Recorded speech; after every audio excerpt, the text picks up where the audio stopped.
Good evening, good evening, good evening, Prep News family. We are in a live special broadcast. Um, my guy right here, Kevin Hunt, man, we want to first congratulate you for all the good work, man, that you've done in the state of Louisiana in high school basketball for our kids. You know, Appreciate that. your dedication and loyalty to the game. You know, be it West Jeff, Lake Charles College Prep, East Jeff. You know, it has been tremendously phenomenal. You know, you produced and helped produce some really good athletes in those programs. And you know, I want to say this. I don't think that when the hurricane came to Lake Charles, you know, a lot of people don't know this, but you kept 4 kids. You No, know, nine. you had 9 kids at your house. Yeah. And sometime it was 13, 14, the whole team sometime, but nine of them stayed on a regular basis. Like a lot of people don't know that, man, that you and your wife did that. And the really crazy part about that is that you and your wife had just got married. You know, Yeah. not too soon before that. You know, and so I like to acknowledge the whole man. You know, because you've been more than a basketball coach to a lot of these kids. Appreciate that. You know, so we want to first say thank you again for what you've done for the state of Louisiana, being that you are an Arkansas native. I saw your resume. Um, Hmm. it's lengthy. It's lengthy. In fact, I'm gonna go find it while you make the big announcement. Well, I said about a week ago that I had some news, and that's just speaking. I meant you gotta let stuff manifest. I spoke it into existence before it happened. You know, I just knew that this was a place for me, and I've been waiting on the job to come open. Came open. Applied for it. It was just I just had a good feeling about it. I was struggling for a bit this year, like what I was gonna do when I did get the offer to move on, because you get attached to your players, but God got a funny way of answering questions for you when you don't even ask him, and He answered those questions for me. It made my decision real easy, and I'm just leave it like that. I ain't gonna dwell into it, but it made my decision real easy. And not looking back, no regrets. I didn't win a state title or anything like that. That's my goal every year, to win a state title. But sometimes it's meant for something else to happen. And Right. one thing any coach that ever played against me can say, that my teams play hard. You know, they know how to play basketball. You don't get a win all the time because you play hard either. But Right. the end of the day, I feel that I accomplished my goal. Teach them how to play basketball and teach them how to be young men. So, like I said, no regrets. I don't have anything bad to say about my time in Louisiana. But I'm so happy that I'm getting ready to start my new journey in Mississippi. Right. Right.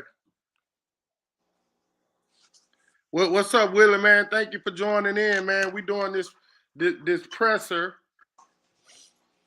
for Kevin Hunt, who is a high school basketball coach here in the state of Louisiana. He just accepted a new head coaching position at what school, Coach? Long Beach High School, Bearcats. Long Beach, Mississippi. I'm really, again, it was even funny how me and Coach Hunt met. He was the coach at West Jeff in Mississippi. Not in your state, not in your state, Mississippi, Willie. So Kevin, when he was at West Jeff, he used to come to the Spartan Classic. I think he came back-to-back years, and we met there, and I think we talked a lot of trash to each other that whole week. Now the playoff game. That's Oh, how we in the met. The playoff playoff game, game. we had fun. It was fun, and we've been we just been 100 ever since, man. Like, so for me, we built a brotherhood, and he's been as solid as his word. And again, like I said, he's helped develop a lot of kids. He's been a mentor and a father figure to a lot of kids on the teams that he's coached. But let's go right here, Coach, before we get a little bit deeper in the interview. I want to just say this right here. Looks like your coaching tree started in 2002, 2003. Mm-hmm. 2003, 2004 season, you were the 6A Coach of the Year. Mm-hmm. 2005, you coached the All-Star game. 2005, you also made a Final Four appearance in Arkansas. All this right here is Arkansas stuff. Mm-hmm. Also the regional tournament, district champs. 2005 Coach of the Year. They also state runner-up. I want to say state runner-up in 2005. 2005, 2006, you guys were the state runner-up.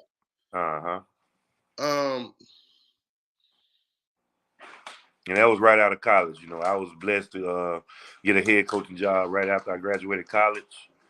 And for first 3 years, coach of the year. First 3 years. right. Never lost a regional championship game. So it's you know, I never won the last game of the season, but you know, I'm striving for that, and I think I'm in a spot. You know, expectations not high, but in the situation I'm in now, where it's one dog, it's a one dog race in Long Beach. You know, that's the only show in town. So Right. I can get that elementary piece going. That's how you build a program. And by Right. the time they get to high school, you know, I don't have to teach them my scheme. I don't have to teach them to get used to me. They already know me because, you know, I'm hands on. You know, I'm not going to just get a assistant coach and say, oh, you deal with the elementary piece. No, I'm going to be the one dealing with the elementary piece as the head coach of the varsity team. You know, Right. it'll take time, but I want them to know me. You know, a lot of times these kids get messed up because they might have 6, 7 different coaches by the time they get to high school. You know, Absolutely. Absolutely. so that's the plan. Like I said, you know, everybody have a plan. You know, so it depends what you're gonna do when the plan not working. I'm sticking with it though. That plan, I'm sticking with it. You know, we're gonna have our ups and downs, but I got a really strong feeling that we're gonna make it to the party early this year coming up. You know, I've watched the team play a couple times this year, and like I said, the only thing they were lacking was weight room and time in the gym. Right. Six years, 6 years as a head coach, 7 years, including this year, as a head coach in the LHSAA coaching system. Yeah, 7 years, that's 7 years of making the playoffs with 2 Sweet 16 appearances. hey. That's good coaching. I don't get that credit, man. I'm an outsider, man. I'm not from Louisiana, so you know, man to man, you know, catch them outside or somewhere where they can't nobody hear what they saying. The coaches in the metro area know what I do, and because it's the proof is in the pudding. Right. I got there, you know, a lot of the stuff these teams doing right now, I brought. You know, I ain't bragging on it. I just watch and I just look at it and laugh. But they'll tell a person in front of everybody that, you know, I don't know what I'm doing. You know, but you taking stuff I do. You know what I'm saying? I ain't invent the stuff, but I put it in place. And when Right. somebody else putting it in place, now they putting it in place. So like I said, sometimes I get upset about it. I'm like, man, these coaches forget, man. I used to punish all of them. You know, it is what it is. You know, like I said, I don't want to come off like I'm having any regrets or bad feelings about Louisiana, but you know, I know my worth, and it's time for people to start seeing that. As a young coach in Arkansas, you make your transition to the state of Louisiana. What life lessons from being a young coach to now you got a little tenure under your belt? What life lessons and adjustments did you make having to come into Louisiana as a coach? Well, I had to realize that my style coming from Arkansas, where you know I voiced a lot. You know, I talked to the officials. I did all that. It was a little different. You know, it wasn't the officials didn't take it as I was demeaning them. Right. But I realized in Louisiana, if you voice your opinions to the officials, you know, they take it personal. Right. And you know, so I had to adjust to that. You know, I had to tone it down some, stop talking to them because they take it personal.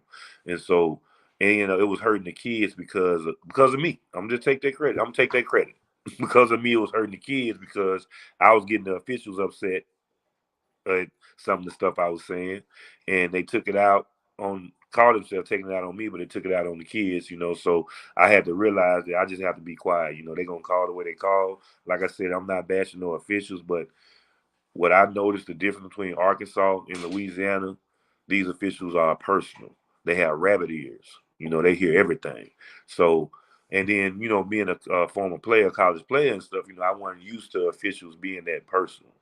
You Right. know, so, you know, like I said, I play at a high level, you know what I'm saying? And it's many times where I saw coaches go off on officials, but I looked at that as part of the game. And, you know, in Arkansas, I used to get technical fouls on purpose, you know, because a technical foul is part of the game. Right. Sometimes you realize you use everything that's at your disposal. A technical foul can fire your team up. Technical foul can stop a run. Anything, you know. But I never crossed that line. So what I learned now was gonna help me going forward. You know, I don't even fool with them anymore. You know, Right. they call it call. It is what it is. I'm gonna prepare my team to be able to overcome it. And that's the I had a team that could overcome it in Arkansas.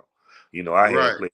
I ain't have to, you know, I did all my fussing and hollering in practice. You know, I still fussing the game, but my players knew how to change the defense, how to change the offensive set.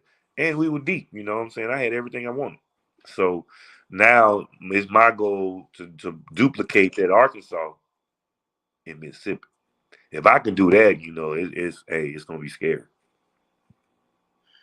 Uh, let me ask you this, Coach. Yeah, go ahead. When you look at all the things that you've learned about yourself coaching here in the state of Louisiana, coaching in the state of Arkansas, what is it that you think best describes what you can take into the state of Mississippi to help those kids become better young men and better athletes and better serve the Long Beach, Mississippi community? The preparation. The preparation. You know, like I said, in my early stages of coaching, you know, I prepared, but I prepared in a way because I knew what I had. You know what I'm saying? It's like, you know, I can give you a day off. I knew what I had. I knew going in pretty much every game we were going to win. You know, so what I learned in Louisiana, you know, you can never just take it for granted that these kids know. Right. So now what I do is basics, you know, is you instill the basics every day. You know, you even though you might have been working on this all week, you still got to go over it the next week. And it's a repetition because you can never assume that they have it. Because once them bullets go to flying, you know, kids forget stuff. So Right. the more you drill it into them, drill it into them, they can do it. And I used to be a big drill coach, but I went away from that because you're not doing drills in the game. You know, Right. Right. you're not doing drills in the Right. game. So a lot of my stuff is 5-on-5. You know, I'm doing my practice. A lot of my stuff is 5-on-5. You get your conditioning, and you still coach them. You still run drills out of 5-on-5, but Right. it's you don't do a lot of 1-on-1 stuff. You know, because at the end of the day, I let you play 1-on-1, you're gonna score every time. But if I let you go 5-on-5, you got that help side there. What are you gonna do when they cut you off? See, they Right. need to have those scenarios in play all the time. So I've learned a lot from different coaches. You know, Coach Collins, I learned a lot from him. He used to be the coach at Air. He's now the coach at Patrick Taylor. Learned a lot from him. One thing about Coach Collins, he's a stickler to detail. He can break down a team like nobody else. You know what I'm saying? He don't get the credit that he deserves. Right. You know, so I'm gonna give him his flowers right now because that's one of the best coaching minds I ever had a chance to talk with. Right. Even better than me. Hey, he up here. He tough now. Hey, sit down with Coach Collins and talk to him. He tough. I got you, bro. That was just me. I know. That was just me teasing, bro. That was just me teasing. I'm yeah, you up there too. You up there too, my guy. But I have the whole state that I get to talk basketball to and learn a lot of things from. I want to shout out one of my favorite coaches in the state of Louisiana, man. That he and I sometimes our conversations are like just really in depth, and not from a high school basketball perspective, but just basketball in general. And that's Kenny Sykes, man. Like the conversation that he and I have, I learn something every time from Kenny, man. Like Kenny, Ty Russ, Jeff Jones, we know Carlos, we know Casey Jones, Jeremy Madison, like Troy Green, Travis Uzi, Tom Taylor. These dudes are basketball geniuses. Derrick Jones. Yeah, like, Kenny Sykes. I had the opportunity to coach against him one year when I was at West Jeff. It was a good game too. So yeah, he knows his stuff, man. I can admit it.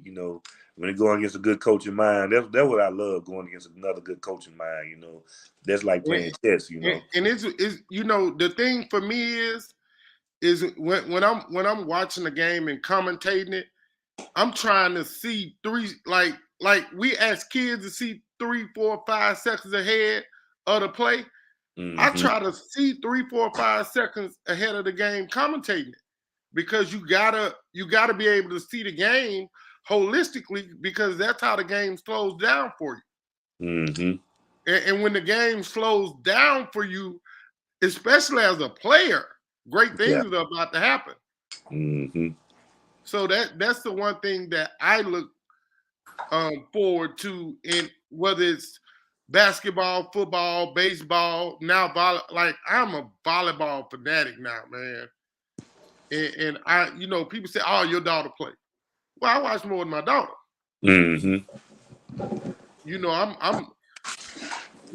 I'm just enjoying the moment. There's nothing like going to a good sporting event. Good sporting event, good play. I don't care what it is. If it's good play, I love watching. Right, absolutely. People don't realize I'm a bigger football fan than I am basketball. Really? Yeah, I watch football before I watch basketball. I don't like you no more. But I'm just telling the truth. I mean, you got to think about it, man. My whole life I've been playing basketball. So when I'm not coaching it or being around it, sometimes I got to get away from it. I don't know about that one, bro. I'm telling you, man. Hey, you come to my house, I had a game on. I'm not even watching. I'm doing everything else until the end of the game. Then I watch the end of the game. Let me ask you this question, man, because I and this is a personal question. Yeah, it's a personal question. I'm trying to have the event this year, next season. Now, will you be bringing your kids to Louisiana to compete against the best amateur athletes in the world? Man, you know what? I'm gonna say this. I don't know how people gonna take it. A lot of people not gonna play me. You don't think? Hey, because they don't know what I have right now. Now, if I go out and lay an egg and we not good, they'll be lined up to play me. But I put a good product. Now, it's certain coaches that play me. I know I can go to Baton Rouge to get a game. You know what I'm saying? They'll play me. I can go past Baton Rouge to get a game. They'll play me. But there's a couple of them in New Orleans that probably would play me. But like I said, put it like this. My second year at East Jeff, I had people running from me. Yeah, I didn't play a lot of people. I had to play different people. I'm not talking like I had a juggernaut team. We lost in the first round. But the people that was dying to play me the year before, calling, telling me I had a game and all this stuff, I ain't hear from them. Okay, that's fair then. That's more than fair for you to feel that way. But I'm gonna throw some feelers out there to play some people. Because I wanna, I got a point to prove anyway. I'm just being honest. I want to come to Louisiana and whoop some people. Okay, and that's fair because that's why we coach to win. If you don't want to win, don't practice. Yep. Don't ask the kids to do extra on their own time. Don't be dedicated and committed to the program. Just show up and throw them a uniform, and any uniform will do. Yeah, you can't have your kids working harder than you. Facts. I agree with that 100%. As a coach, when you get to the point where your team is working harder than you need to give it up. Absolutely. There's no way I put going around it. So yeah, I talk, I talk my trash, but realistically, I would love to keep that connection playing Louisiana schools, have a tournament in Mississippi where they can come, come to their tournaments, return the favor. But at the end of the day, I'm transparent as they can be. I ain't gonna be trying to be buddy with people that ain't buddy with me. So it's about those kids. It's not about the coaches. So any coaches listening right now, hey, it's easy to get in touch with me. You want to get a game? If I can't get it this year, I'll get it to you next year. Because they've been making the schedule, so I gotta get that tomorrow and see where we at. But end of the day, I'm gonna put the best product on the court. So if my best is not better than your best, hey, I take the L. But I guarantee you, before it's over with at Long Beach, you're gonna hear about us. You got some kids at East Jeff that you built special relationships with. How do you not close the door, because I'm sure you're always going to be open to their phone calls or text messages, but in trying to keep them motivated to not forget the love and the passion that they've had for the sport of basketball, what are your words to those kids? Well, I will hope these last 2 years I taught you that it's bigger than basketball. And as a player, it don't matter who your coach is. You still have to go out there and play if you love playing. I've had multiple coaches over my years playing, but one thing about it, the love of the game makes me realize that it don't matter who the coach is. And so they gotta look at that, and they gotta understand life happens. Because me leaving them, going to another school, is not that I forgot about them. I still keep in touch with players I coached my first year coaching, my second year coach. So it's not, now the ones that want to keep in touch with me, I will keep in touch with. But the ones that listen to people and want to go do a little silly stuff, be disrespectful, stuff like that, I don't have time for that. And I just chalk it up that I didn't reach them. I didn't reach them. But for the ones that still got that, and I'm still open to have relationship, dialogue, help them any kind of way. Because at the end of the day, kids are going to be kids, feelings are going to be hurt. And I know people are going to be hurt because I'm leaving. I know that. And so I tried to do it. I wanted to do it tomorrow, let them know tomorrow, but people can't hold water. so it's already out. I'll get who is people, Kevin? No, before I said it today. I ain't say it yesterday. It was out yesterday. Oh, well, yeah. You know what I'm saying? But I'm talking about, like far as they assume stuff, me not being at school, there must be something. And so, I told him yesterday, I texted, I said, yeah, I'm taking another job, it's a situation where it's for the best interest of me and my family, driving down the road after a game. Shoot, I fell asleep 3 times this year driving home. Right. And just luckily God was with me that I didn't run into anybody or run off the road. Because you got to think about it. I get up 5 a.m. every morning. And then you have a game, say you're on the road, you don't get back to the school to about 11, 12 o'clock sometimes. It's far away. And then I had to make that hour ride to Gulfport. Right. So I knew that was not going to be long term when we decided to make the move. And so I was kind of preparing myself, and I also was preparing the kids too. So, I would be joking. I said, man, I'm graduating this year. Little jokes. I'm graduating this year. And then some of them ask what you're talking about, and I have a real conversation with them, and say, look, man, at the end of the day, it don't matter if I'm here. It don't matter if I stay. It's what you want to do, because you're not playing for me. You playing for yourself. You're not playing for mama and daddy. You're playing for yourself. And a lot of kids, they get in that point where they think they playing for other people. No, I tell them all the time. I ask this question every team. I'm gonna ask the same question to the kids at Long Beach. First question I ask the team when I take over: why do you play the game?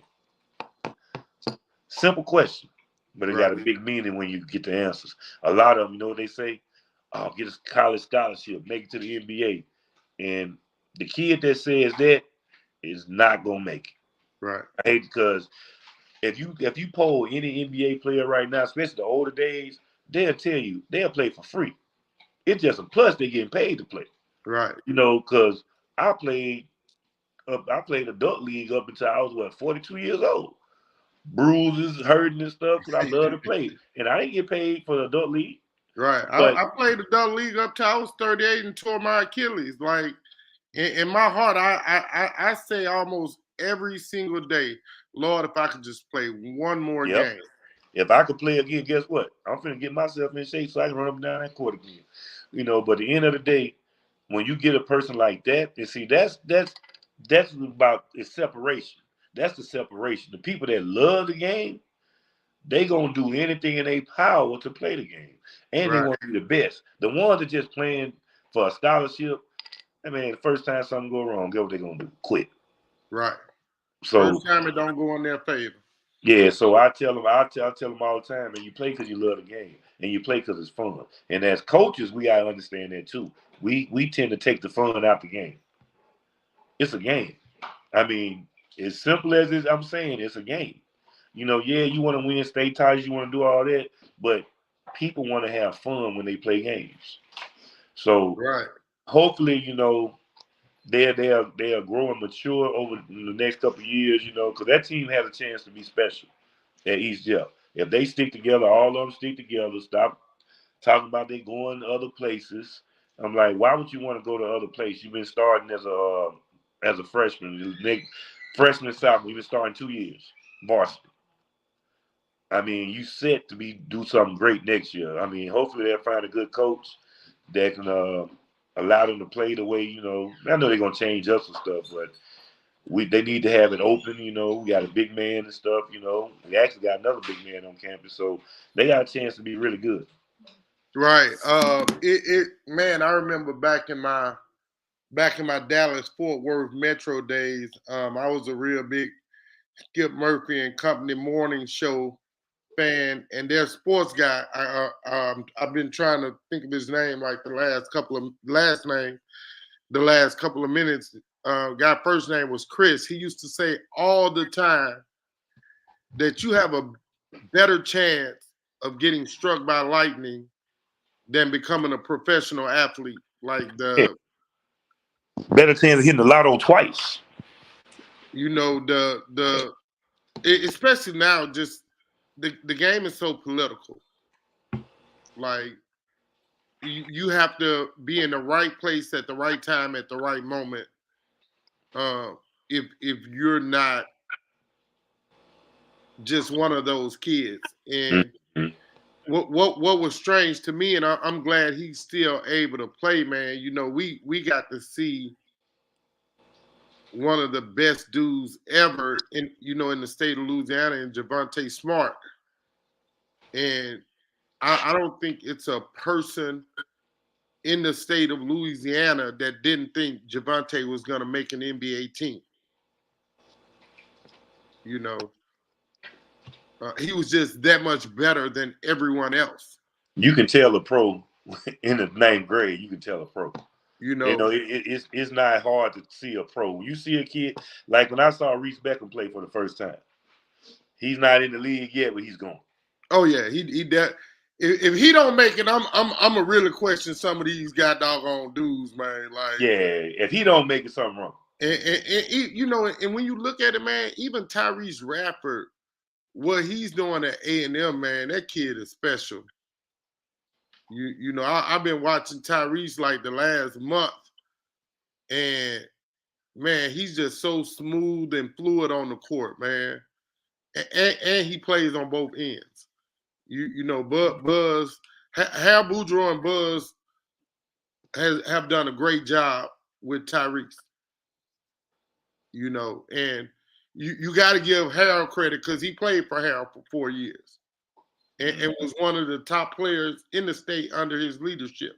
So, you know, but hey, man, I'm really happy for you, really proud for you and your new endeavor at Long Beach High. You know, of course, if there's anything here that we can do for you at Prep News, Yeah, you we know, gotta get off. I'm only a phone call away. We have to get off the bench sports in Mississippi now. Huh? Got to get off the bench sports in Mississippi.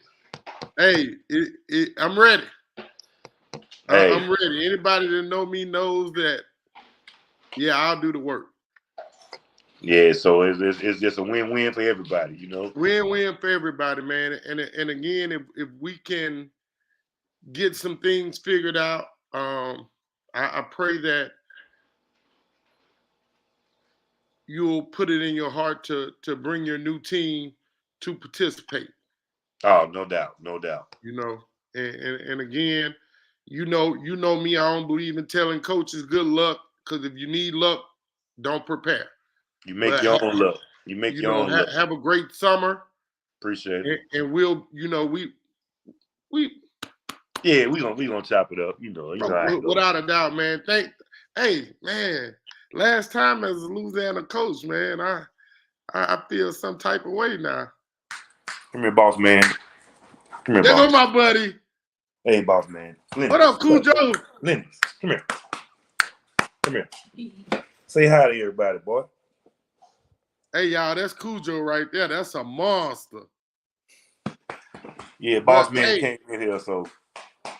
Yeah, man, I gotta come see my buddy, man. I'm look. Sunday when I'm coming from Tampa, I may stop and pass by there. All right, man. Just hit me up, man. Normally go see mother-in-law on Sundays, but if we Oh, okay. Yeah, but no doubt, man.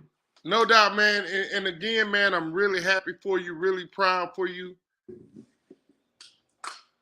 Don't ever stop being Kevin Hunt. Great coach, even greater man. And that's just how I feel about you. Appreciate it, man. I feel the same way about you, man. Because like I said, man, a lot of times, a lot of stuff we done talked about, a lot of stuff you let me vent, get off my chest. Because I appreciate that. You know, needed a sounding board, you gave it to me. And like I said, everybody about to eat on this one. I'm tell you that right now. Hey, thank you guys. Remember, get off the bench, get into the game. All right now. No doubt.